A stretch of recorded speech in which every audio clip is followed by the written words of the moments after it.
Charte de l'impérialisme.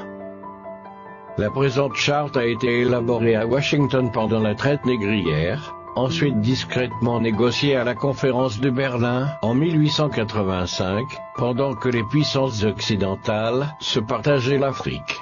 Ils négocièrent secrètement à Yalta le partage du monde en deux blocs après la Deuxième Guerre mondiale, et pendant la création de la Société des Nations, l'ancêtre de l'ONU. Dispositions générales. Article 1. Devise de l'impérialisme. Gouverner le monde et contrôler les richesses de la planète.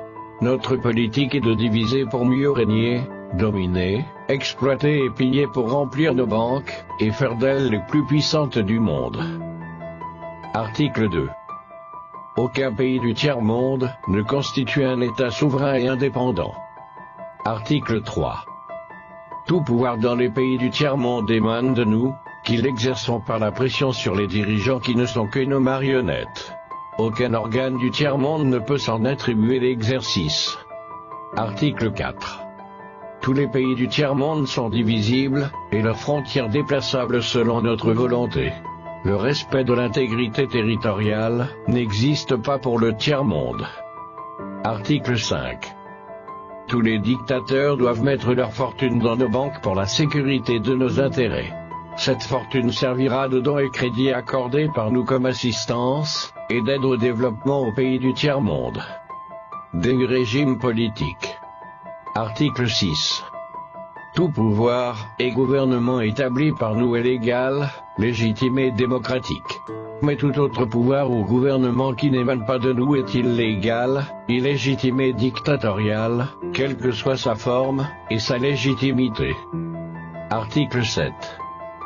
Tout pouvoir qui oppose la moindre résistance à nos injonctions, perd par le fait même sa légalité, sa légitimité et sa crédibilité. Il doit disparaître. Des traités et des accords. Article 8. On ne négocie pas les accords et les contrats avec les pays du tiers-monde, on leur impose ce qu'on veut, et ils subissent notre volonté. Article 9. Tout accord conclu avec un autre pays, ou une négociation sans notre aval est nul, et de nul effet. Des droits fondamentaux. Article 10. Là où il y a nos intérêts, les pays du tiers-monde n'ont pas de droits.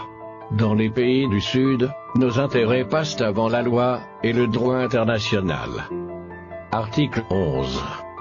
La liberté d'expression, la liberté d'association, et les droits de l'homme, n'ont de sens que dans le pays où les dirigeants s'opposent à notre volonté.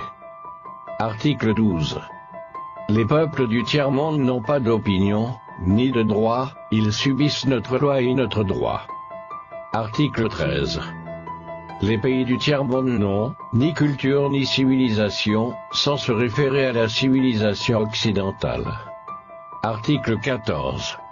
On ne parle pas de génocide, de massacre ni de crimes de guerre ou de crimes contre l'humanité dans les pays où nos intérêts sont garantis, même si le nombre des victimes est très important. Des finances publiques. Article 15. Dans les pays du tiers-monde, nul n'a le droit de mettre dans leur banque un montant d'argent au-dessus du plafond que nous avons fixé. Lorsque la fortune dépasse le plafond, on la dépose dans l'une de nos banques pour que les bénéfices retournent sous forme de prêts ou d'aide économique au développement en espèces ou en nature. Article 16. N'auront droit à l'aide précitée les pays dont les dirigeants font preuve d'une soumission totale à nous, nos marionnettes et nos valets. Article 17. Notre aide doit être accompagnée des recommandations fortes de nature à empêcher et briser toute action de développement des pays du tiers-monde. Des traités militaires. Article 18. Nos armées doivent être toujours plus fortes et plus puissantes que les armées des pays du tiers-monde. La limitation et l'interdiction d'armes des destructions massives ne nous concernent pas, mais s'imposent aux autres. Article 19. Nos armées doivent s'entraider et s'unir dans la guerre contre l'armée d'un pays faible pour afficher notre suprématie, et se faire craindre par les pays du tiers-monde. Article 20. Toute intervention militaire a pour objectif de protéger nos intérêts, et ceux de nos valets. Article 21. Toute opération d'évacuation des ressortissants des pays occidentaux cache notre mission réelle, celle de protéger nos intérêts, et ceux de nos valets. Accords internationaux. Article 22. L'ONU est notre instrument, nous devons l'utiliser contre nos ennemis, et les pays du tiers-monde pour protéger nos intérêts. Article 23.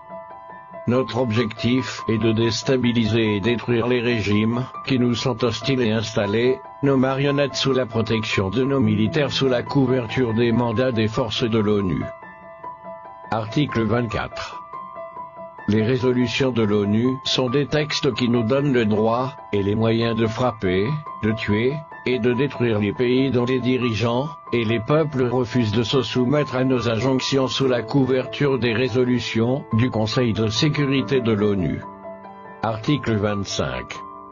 Notre devoir est de maintenir l'Afrique et d'autres pays du monde dans le sous-développement, la misère, la division, les guerres, le chaos pour bien les dominer, les exploiter et les piller à travers les missions des Nations Unies.